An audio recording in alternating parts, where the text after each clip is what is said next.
Hello cellos! Today we're going to be working on Waltz from Sleeping Beauty by Tchaikovsky, arranged by Leland Forsblad. And this is a play-along video, so you should have your cello out and be ready to play some of these things with me. We're going to go ahead and go through the notes so that you can really get a sense of what the notes and rhythms sound like for the cello part. And when we get to those challenge spots, we're going to go ahead and break it down, how to do the shifts and anything else that's tricky or technical. So before we start, let's go ahead and make sure that your cello is in tune. Play your A string, your D, G, and C. If any of those strings didn't sound right, go ahead and pause the video and tune it with a tuner, and then come back when you're ready. So the first part of this one, you're basically just playing a beat 1, 2, 2, 2. So you're changing note on beat, or you're changing bow on beat 2. So it sounds like this. Listen, it's 1, 2, 3.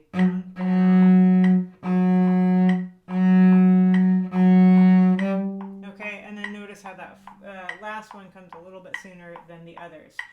Now we're going into our first melody. This is one of the most beautiful melodies of the piece, and this one has a shift to third position. I'm going to go ahead and play that first phrase for you, 9 to 17, and then we'll talk about that shift. 1, 2, 3.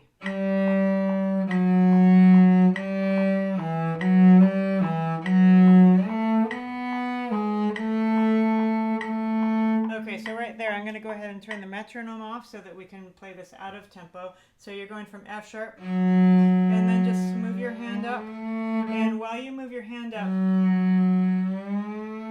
you put the second finger down and pick the third finger up. So, and then once you find that, the more you do this, the more your hand will learn to kind of stop in the right spot. That note is A, and if you do have a tape there for the first finger in fourth position, that note is played with the second finger, but on that tape. So that would be first finger in fourth position. We're in third position, so it is second finger. And then from there, you're in the right spot, so you just need to find the right spots for the other fingers. Remember, the notes are a little bit closer together here than they are in first position. So once you play this one, that's A, and then 4, and then first finger, no extension because it's G sharp, and then A. So those 4 notes are, and with the shift preceding it,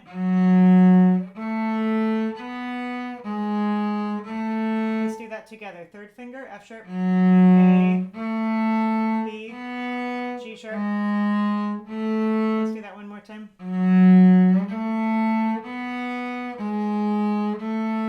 And if you're having a hard time finding this one, just remember it is the same note as the open string.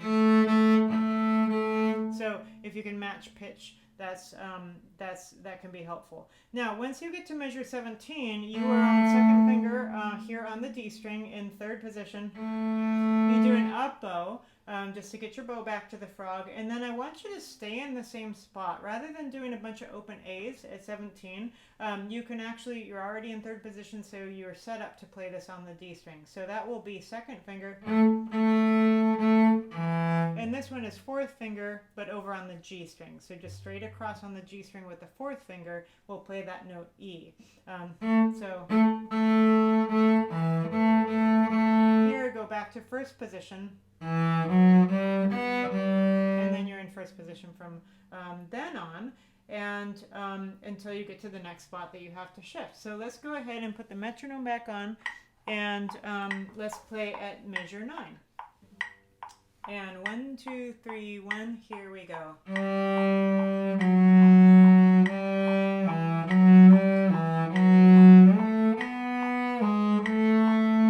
in the same position.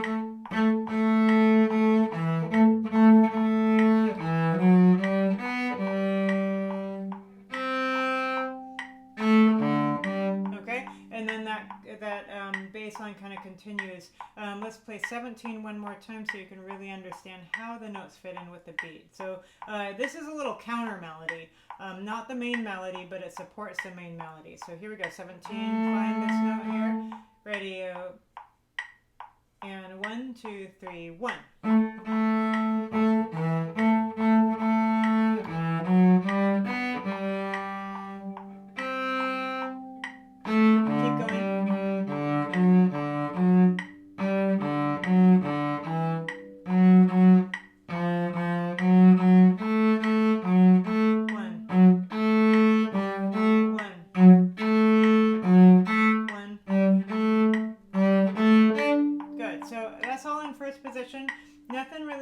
technical about it, but the rhythm is a little bit tricky. So let's play again, please, at starting at measure 25. 1, 2, 3, 1. Here we go.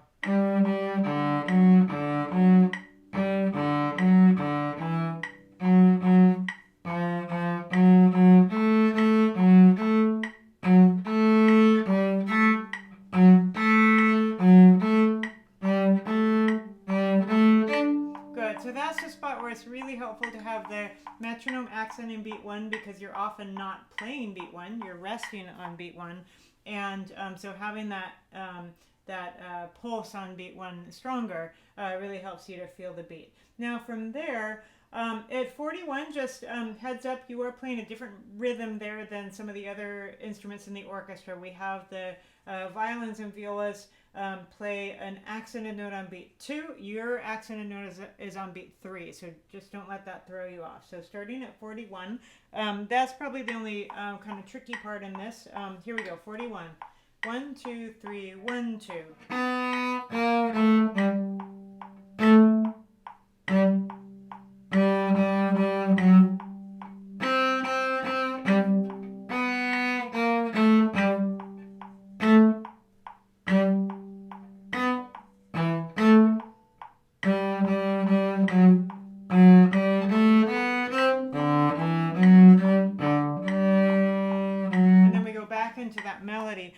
The one thing I wanted to point out to you there is when you get to that line at 58, listen, this is pick up to 58.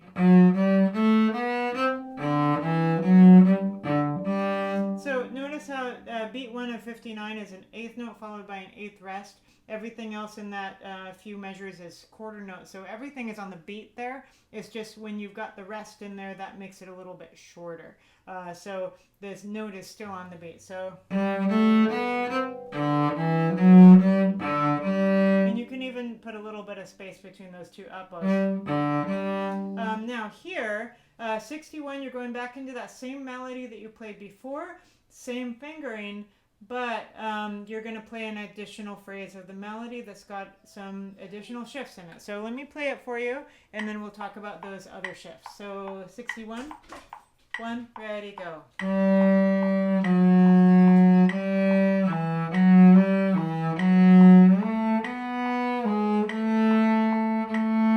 First position.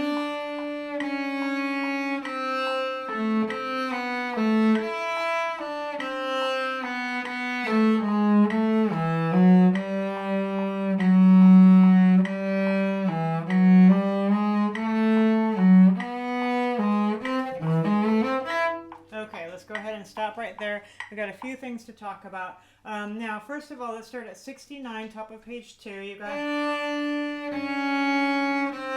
from the open A, you have to shift to second position, and that's a blind shift. You don't have the opportunity to slide up to it, which makes it a little bit trickier to find. But with practice, you'll learn to get it, and you might actually, if you've got a marker for first finger in fourth position, that is where your fourth finger is. The note is E, and there's also a harmonic there. So if you lightly touch the finger, it should sound like a higher version of the same note. Let's go ahead and let's play 72. And just while you're playing that open string, you move the hand up. If you need to look at it, that's okay. And then second finger there, and then back to first position. So that one will be pretty simple with time. Here you're again going to be shifting while you play an open string and shifting to the same position, but here you're going to play third finger on G sharp. That should be right above your normal fourth finger note, and 3, 4, and then back to first position, and the bowing.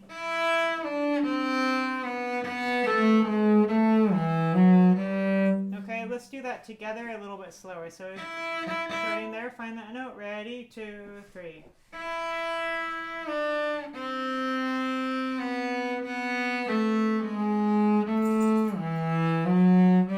So some tricky things there, and mostly it's tricky because you're doing the shift while playing an open string, so you don't have the opportunity to slide up to it, which helps you find it like you did earlier.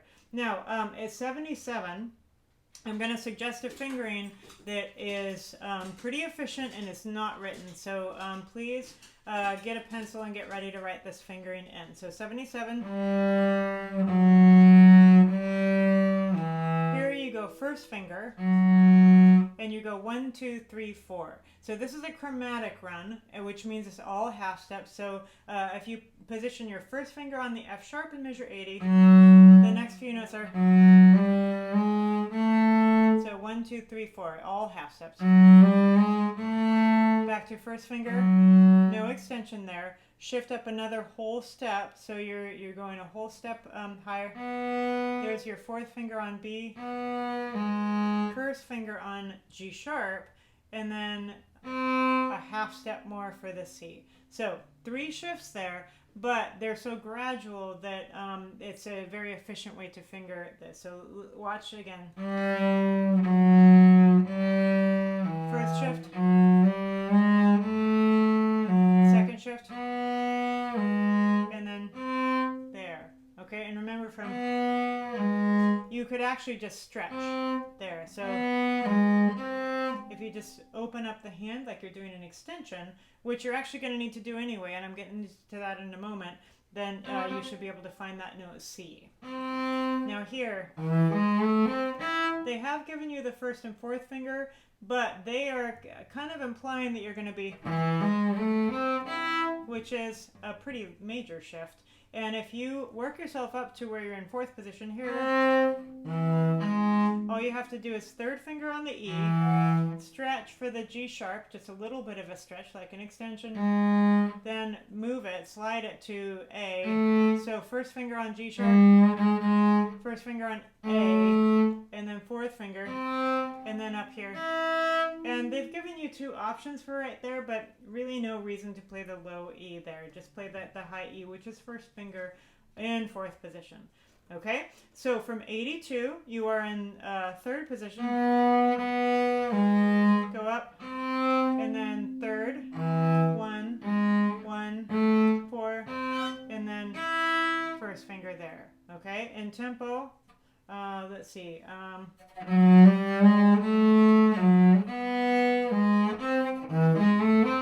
Now, because the last part is the faster notes, the 8th notes, I would say try those slow. Play those with me, please. Here we go, E. Let's do that again. And then try throwing some slurs in, and then eventually you'll be able to do it up to tempo. Okay, so 70, so this is probably the trickiest part of the whole piece, and you get to play it twice because it's also in the DSL coda. So let's go at 77, and we're going to do it up to tempo if you're ready. Here we go. 1, 2, 3, 1. Here we go.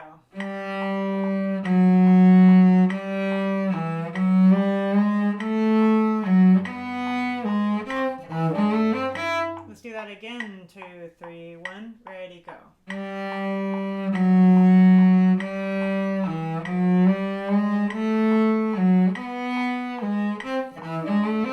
Did you get it?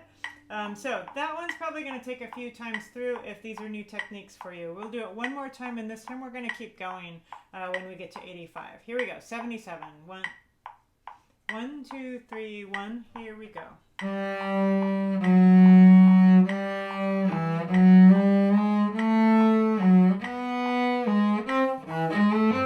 2, 3, 1.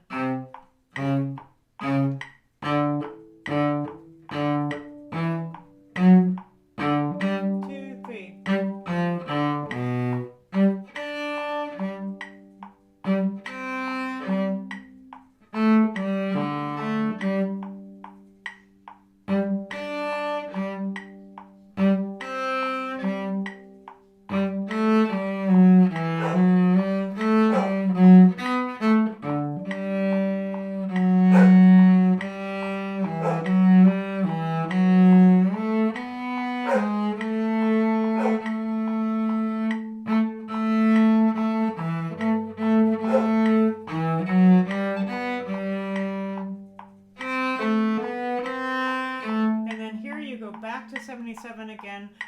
the DSL coda. Tells you to go back to the sign, which you'll find at 77.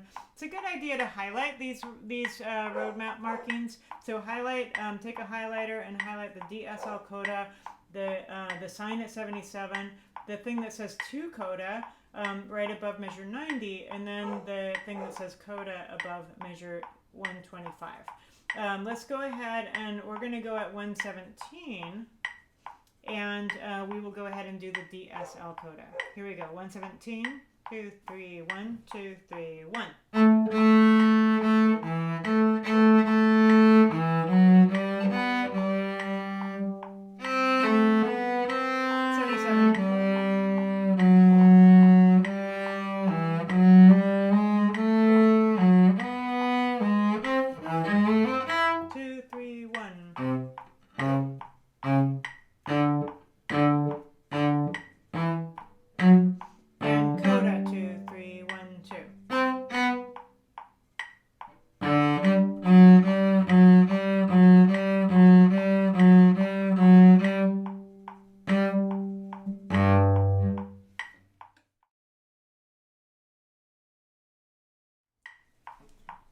2, 3, 1, ready, go. 2,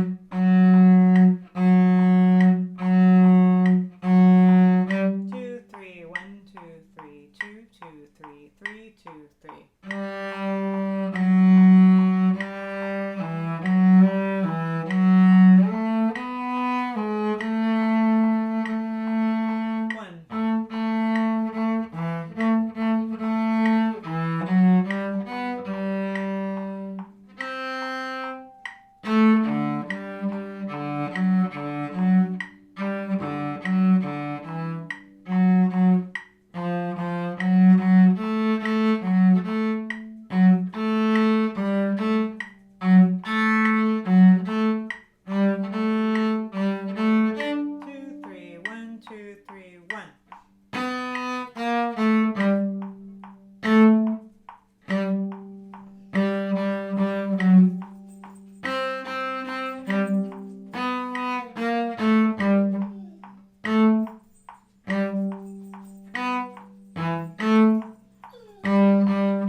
'That that was helpful. And with this one, you'll find that most of it technically is not super challenging once you kind of know how it goes. So those few spots where you have to do a little bit of shifting, those are the ones that you really want to be focusing on in your practice. Take small chunks at a time and just play each little spot over and over and over, and you'll get more comfortable with it. Good luck and happy practicing.